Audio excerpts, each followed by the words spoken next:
Shivanshu recording studio बानावर बिशुनगंज।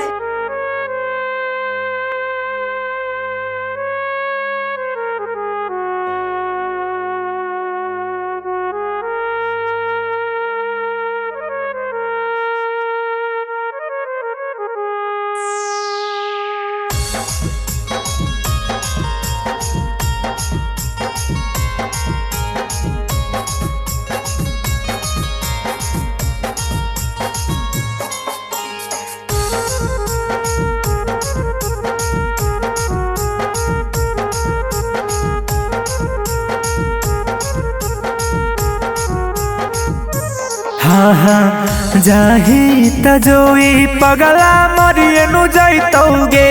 हेगे जानू मरिए नु जाइतौगे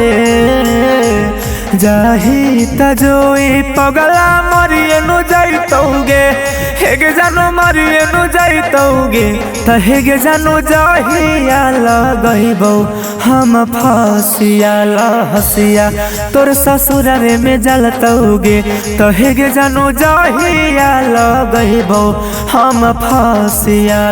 हसिया तोर ससुरारे में जलतौगे।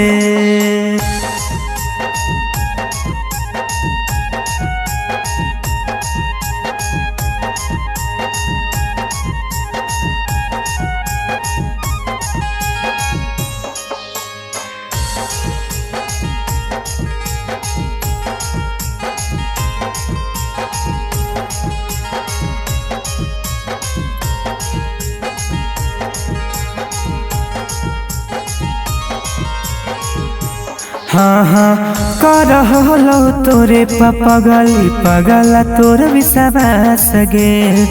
पल भर में तोड़ देनी पगली हमर आस गे करहलो तोरे पगली पगला तोर विश्वास गे पल भर में तोड़ देनी पगली हमर आस गे मरनी संतेरा पीरावा कैसे सहबोगे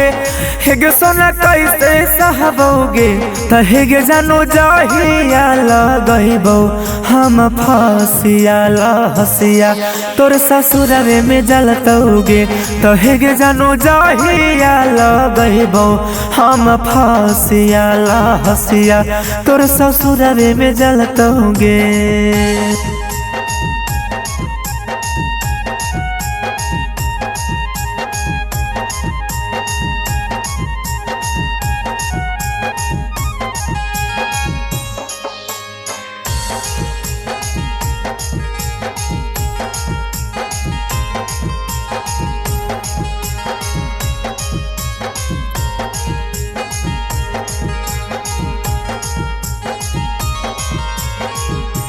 हाँ हाँ चुटकी भर से नूरावा पड़ते बन जमी पियावा के धान गे